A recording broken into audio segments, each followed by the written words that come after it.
요한복음 3장 31절부터 36절 같이 읽겠습니다. 위로부터 오시는 이는 만물 위에 계시고 땅에서 난 이는 땅에 속하여 땅에 속한 것을 말하느니라. 하늘로부터 오시는 이는 만물 위에 계시나니 그가 친히 보고 들은 것을 증언하되 그의 증언을 받는 자가 없도다. 그의 증언을 받는 자는 하나님이 참되시다는 것을 인쳤느니라. 하나님이 보내신 이는 하나님의 말씀을 하나니 이는 하나님이 성령을 한량없이 주심이니라.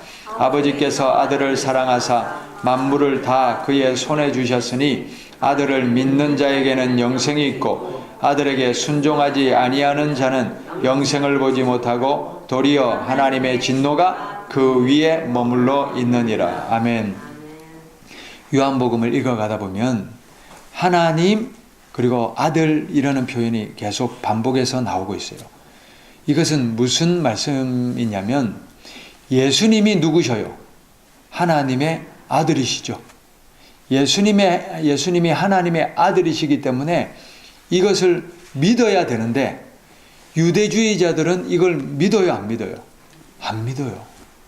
안 믿으니 구원이 없는 것이고 안 믿으니 하나님은 아들 예수님을 통하여 우리의 죄 문제를 해결해 주시고 구원의 길을 열어주시려고 하나님은 그 계획을 가지고 계신데 이 사람들이 하나님은 열심히 믿노라 하면서도 율법에만 매여 하나님이 보내주신 길을 거역하고 하나님이 보내주신 예수님을 거역하고 그 율법만 고수하고 있으면 될까요? 안 될까요?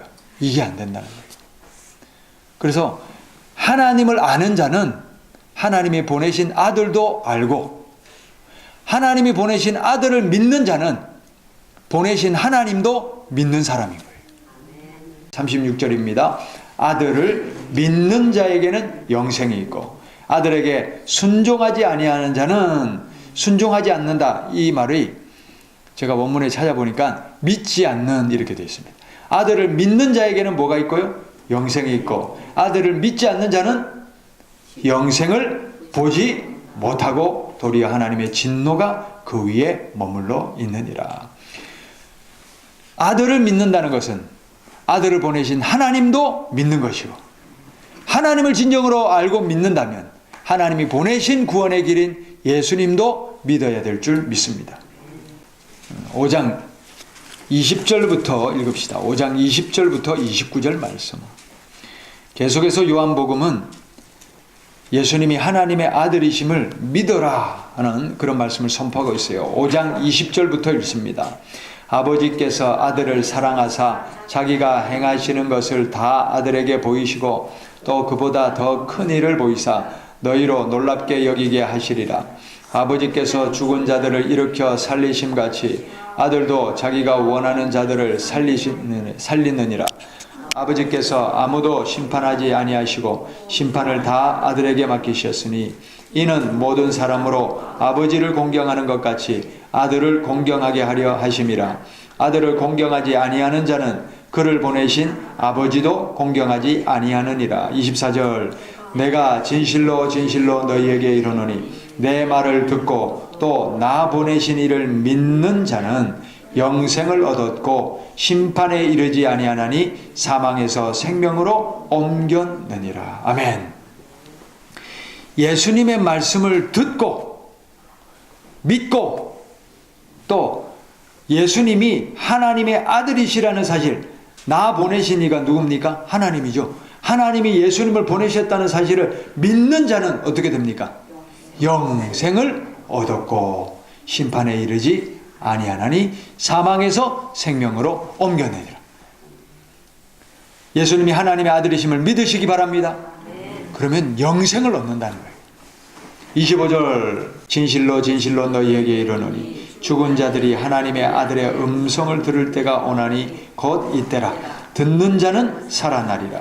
아버지께서 자기 속에 생명이 있음같이 아들에게도 생명을 주어 그 속에 있게 하셨고 또 인자됨으로 말미암아 심판하는 권한을 주셨느니라.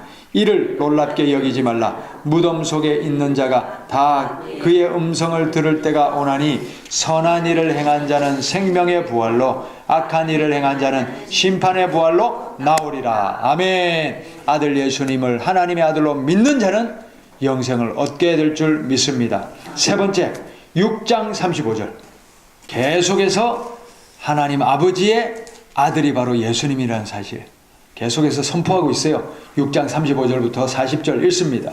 예수께서 이르시되 나는 생명의 떡이니 내게 오는 자는 결코 줄이지 아니할 것 나를 믿는 자는 영원히 목마르지 아니하리라.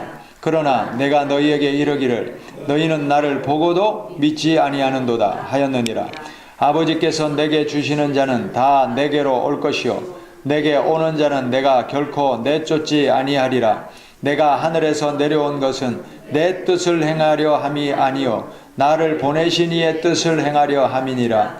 나를 보내신 이의 뜻은 내게 주신 자 중에 내가 하나도 잃어버리지 아니하고 마지막 날에 다시 살리는 이것이니.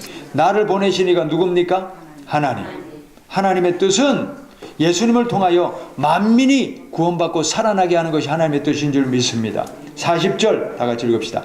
내 아버지의 뜻은 아들을 보고 믿는 자마다 영생을 얻는 이것이니 마지막 날에 내가 이를 다시 살리리라 하시니라. 아멘. 하나님 아버지의 뜻이 뭐라고요? 아들을 보고 믿는 자마다 영생을 얻는 것이다. 그러니 하나님의 뜻이 아들을 보고 믿어야 영생인데 아들을 보고도 믿지 않으면요 영생이 없는 거예요. 하나님의 뜻을 거역하는 거예요. 하나님의 아들 예수님을 믿읍시다. 그것이 하나님의 뜻입니다. 그것을 통하여 우리에게 영생 주려는 하나님의 뜻이 이루어지기를 바랍니다. 네 번째 10장 26절입니다. 10장 26절 너희가 내 양이 아니므로 믿지 아니하는도다. 내 양은 내 음성을 들으며 나는 그들을 알며 그들은 나를 따르느니라. 내가 그들에게 영생을 주노니 영원히 멸망하지 아니할 것이요 또 그들을 내 손에서 빼앗을 자가 없느니라. 그들을 주신 내 아버지는 만물보다 크심에 아무도 아버지 손에서 빼앗을 수 없느니라. 나와 아버지는 하나이니라 하신대 유대인들이 다시 돌을 들어 치려 하거늘. 자, 예수님이 뭐라고 하셔요? 나와 아버지는 하나다. 그러니까 유대인들이 어떻게 한다고요? 돌로 쳐 죽이려고 하는 거예요. 왜 그랬을까요? 왜 그랬을까요? 한번 읽어봅시다. 32절 예수께서 대답하시되 내가 아버지로 말미암아 여러 가지 선한 일로 너희에게 보였거늘 그 중에 어떤 일로 나를 돌로 치려 하느냐. 예수님이 하나님의 아들이심을 여러 가지 기적으로 나타내 보이셨죠. 병자들을 다 일으키고 죽은 자도 살려내시고 귀신도 쫓아내시고 능력을 행하셨지요. 그래서 그 능력과 표적 지금까지 그렇게 행한 사람이 없잖아요. 그러니까 예수님이 그 능력을 보여줬다는 것은 예수님이 누구라고요? 하나님의 아들이심을 이 행한 표적으로 보고 알라는 거예요. 그런데 무슨 일로 나를 죽이려고 하느냐 예수님이 물으시는 거예요. 33절 유대인들이 대답하되 선한 일로 말미암아 우리가 너를 돌로 치려는 것이 아니라 신성모독으로 인함이니 내가 사람이 되어 자칭 하나님이라 함이로다. 신성모독이라는 거예요. 아니 인간인데 사람인데 자기가 하나님과 하나라 이러니까 사람들이 하나님을 너무 신봉하는 이 유대주의자들이 뚜껑이 열려버린 거예요. 그래서 돌을 들어 그냥 쳐 죽이려고 했던 겁니다.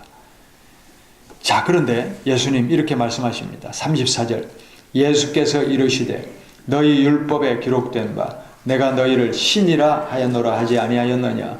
성경은 패하지 못하나니 하나님의 말씀을 받은 사람들을 신이라 하셨거든. 하물며 아버지께서 거룩하게 하사 세상에 보내신 자가 나는 하나님의 아들이라 하는 것으로 너희가 어찌 신성모독이라 하느냐. 만일 내가 내 아버지의 일을 행하지 아니하거든 나를 믿지 말려니와 내가 행하거든 나를 믿지 아니할지라도 그 일은 믿어라. 그러면 너희가 아버지께서 내 안에 계시고 내가 아버지 안에 있음을 깨달아 알리라 하시니. 이렇게 그 일을 보고, 일이 뭘까요? 기적과 능력. 이 예수님이 행하신 그 기적과 능력을 보고 그 일이라도 좀 믿어라. 그게 사람이 할 수 있는 일입니까? 아니죠. 하나님의 아들이시기 때문에 하는 일 아닙니까? 그러니까 그 일을 보고 믿으라는 것은 그 일을 보고 예수께서 하나님의 아들이심을 제발 좀 믿어라. 그 얘기입니다. 39절. 그들이 다시 예수를 잡고자 하였으나 그 손에서 벗어나 나가시니라. 이상으로 이 요한복음의 말씀들을 보면 예수님이 하나님의 아들이심을 믿는 자가 영생이 있다. 그렇게 말씀하고 있습니다. 여기서 행함을 강조하는 구절은 없어 보이죠. 그런데 우리가 마태복음을 보면 하나님 아버지의 뜻대로 행하는 자라야 구원을 받는다 이랬는데, 요한복음을 보면 예수님이 하나님의 아들이심을 어떻게 하는 자? 믿는 자는 영생을 얻는다. 이렇게 되어 있어요. 그래서 보통 행함은 힘들잖아요. 어렵잖아요. 산상수훈 말씀대로 실천하기가 불가능해 보이잖아요. 그러니까 행함을 강조하는 말씀은 싹 제껴놓고 그냥 하나님의 아들임을 믿으면 구원받네. 그래서 이 말씀만 붙잡는 거예요. 그래서 예수 믿노라 하면서도 행함은 찾아볼 수가 없는 그런 기독교인이 많아진 거예요. 그러면 이거는 붙잡고 이것은 버려도 되느냐? 요한복음에 보면 과연 행함을 강조하고 있지 않느냐? 그런데 보셔요. 요한복음을 기록한 사람이 누구냐면 사도 요한이에요. 사도 요한이 기록한 성경이 뭐냐면 요한복음, 요한 1, 2, 3서, 요한계시록. 이게 이제 사도 요한이 기록한 건데, 요한 1서를 보면 이런 내용이 있어요. 요한 1서 3장 한번 찾아봅시다. 요한 1서 3장 13절부터 24절. 자, 사도 요한이 이 요한 1서에서는 어떤 말씀을 주시느냐. 자, 한번 읽어봅시다. 13절입니다. 형제들아, 세상이 너희를 미워하여도 이상히 여기지 말라. 우리는 형제를 사랑함으로 사망에서 옮겨 생명으로 들어간 줄을 알거니와 사랑하지 아니하는 자는 사망에 머물러 있느니라. 그 형제를 미워하는 자마다 살인하는 자니 살인하는 자마다 영생이 그 속에 거하지 아니하는 것을 너희가 아느니. 형제를 미워하는 자마다 어떻게 한다고요? 살인하는 자니. 살인하는 자가 영생에 들어갈 수가 없다. 그렇게 말씀하고 있죠. 13절에 보니까 세상이 너희를 미워하여도, 예수 믿는다고, 예수 믿는 사람들이 세상에 해가 됩니까? 덕이 됩니까? 덕이 되면 덕이 되지 해가 되지 않잖아요. 근데 예수 믿는 사람, 예수 믿는다는 이유로 역사 이래로 얼마나 많은 박해가 있습니까? 세상이 너희를 미워하여도 이상히 여기지 말고, 그렇다고 우리도 같이 미워하면 안 되죠. 형제를 미워하는 자는 살인하는 자니. 자, 16절입니다. 16절 읽읍시다. 그가 우리를 위하여 목숨을 버리셨으니 우리가 이로써 사랑을 알고 우리도 형제들을 위하여 목숨을 버리는 것이 마땅하니라. 아멘. 의를 위하여 박해를 당하고 의를 위하여 목숨을 잃어도 이것은 마땅한 바이다. 왜? 우리를 위하여 목숨 버리신 예수님의 사랑을 우리가 입었잖아요. 이로써 우리도 형제를 사랑하고 형제를 위하여 목숨을 버리는 것이 마땅하다. 이렇게 말씀하고 있습니다. 17절 말씀. 누가 이 세상의 재물을 가지고 형제의 궁핍함을 보고도 도와줄 마음을 닫으면 하나님의 사랑이 어찌 그 속에 거하겠느냐. 자녀들아, 우리가 말과 혀로만 사랑하지 말고 행함과 진실함으로 하자. 이로써 우리가 진리에 속한 줄을 알고 또 우리 마음을 주 앞에서 굳세게 하리니, 이는 우리 마음이 혹 우리를 책망할 일이 있어도 하나님은 우리 마음보다 크시고 모든 것을 아시기 때문이라.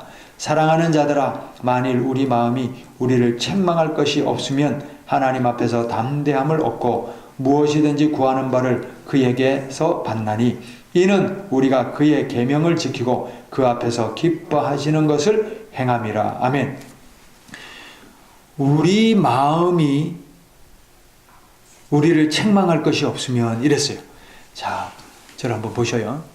사랑해야 되는 줄 알면서도 사랑하지 않으면 마음에 거리낌이 있어요, 없어요? 있죠. 책망할 것이 있죠. 내 양심에 책망할 것이 있는데 심판대 앞에 서면요. 그렇죠? 내 양심도 나를 책망하시는데 거룩하신 하나님이 그걸 모르겠어요. 그래서 만약에 내가 스스로 책망할 것이 없으면 심판대 앞에서도 어떻게 해야 된다고요? 담대함을 얻나니. 그러니 이 땅에서 마음에 거리낌 없이 거리끼는 것마다 다 행동으로 행하시기를 바랍니다. 내 양심이 책망할 것이 없도록 하시기를 바랍니다. 용서하라면 깨끗이 용서하고 사랑하라면 거리낌이 없이 사랑하고. 아멘. 그래서 우리 양심에 책망할 것이 없도록 해야 우리가 심판대 앞에서도 하나님 앞에 떳떳하다는 거예요. 그의 계명을 지키고 그의 앞에서 기뻐하시는 것을 행함이라 이랬어요. 23절. 그런데 한번 읽어봅시다. 그의 계명은 이것이니 곧 그 아들 예수 그리스도의 이름을 믿고 그가 우리에게 주신 계명대로 서로 사랑할 것이니라. 24절. 그의 계명을 지키는 자는 주 안에 거하고 주는 그의 안에 거하시나니 우리에게 주신 성령으로 말미암아 그가 우리 안에 거하시는 줄을 우리가 아느니라. 아멘. 23절에 보니까 예수님의 계명이 뭐라고 했습니까? 첫 번째, 그 아들 예수 그리스도의 이름을 믿고 예수님이 하나님의 아들이심을 믿는 것, 이게 하나님의 계명이죠. 아멘. 그러면요, 두 번째는 그가 우리에게 주신 계명대로 서로 사랑할 것이니. 이것도 누구 계명입니까? 하나님의 계명, 예수님의 계명 맞죠? 우리가 서로 사랑할 것에 대해서 예수님이 요한복음에도 기록되어 있어요. 우리가 조금 전에 읽었던 요한복음에도 믿음으로 얻는 영생만 있는 것 같지만 요한복음 13장 34절에 보니까 새 계명을 너희에게 주노니 서로 사랑하라. 내가 너희를 사랑한 것 같이 너희도 서로 사랑하라. 35절. 너희가 서로 사랑하면 이로써 모든 사람이 너희가 내 제자인 줄 알리라. 이랬습니다. 그래서 예수님이 하나님의 아들이심을 믿어라 하는 계명만 주신 것이 아니라 어떤 계명도 주셨어요? 서로 사랑하라 하는 계명도 주셨지요? 그러면 예수님의 계명 중 어떤 것은 지키고 어떤 것은 안 지켜도 됩니까? 이것도 지키고 저것도 지켜야 되는 줄 믿습니다. 그러므로 마태복음의 산상수훈이나 야고보서의 이 행함을 강조하는 말씀을 제쳐두고 예수님 믿기만 하면 되지 그러면서 믿음이라는 한쪽 날개만 붙잡고 구원을 향하여 날아오르려는 시도는 잘못된 것입니다. 한쪽 날개로 날아갈 수 있습니까? 안 되는 거예요. 이건 예수님의 계명을 온전히 순종하지 않는 것입니다. 믿으라는 계명도 있지만 서로 사랑하라는 행함으로 온전히 믿음을 보이라는 계명도 있잖아요. 예수님을 믿으면 예수님의 뜻대로 행하는 이 행동도 따라야 될 줄 믿습니다. 예수님을 주여 주여 믿음으로 주여 주여 하면 하나님 아버지의 뜻대로 행하는 것도 같이 따라갈 수 있기를 바랍니다. 그래서 예수님을 믿으라는 계명, 또 서로 사랑하라는 계명, 이 양쪽 날개를 달고 날아가야 이것이 온전한 믿음이고 구원에 이르는 참 믿음인 줄 믿습니다. 그러므로 말씀을 맺습니다. 요한복음과 산상수훈은 서로 충돌되고 상반되는 게 아닙니다. 요한복음에는 믿으라고만 했다. 믿으면 구원받는다고 했다. 그것만 나온 것이 아니죠. 새 계명을 너희에게 주노니 서로 사랑하라. 요한일서에도 분명히 두 가지 계명을 다 말씀하고 있어요. 믿는 것과 서로 사랑하는 것. 이 둘 다 예수님의 한 계명 아래 있는 줄 믿습니다. 이것을 우리가 명심하고 이쪽도 저쪽도 필수로 지켜 행하여 온전한 구원에 이르는 우리 모두가 될 수 있기를 바랍니다.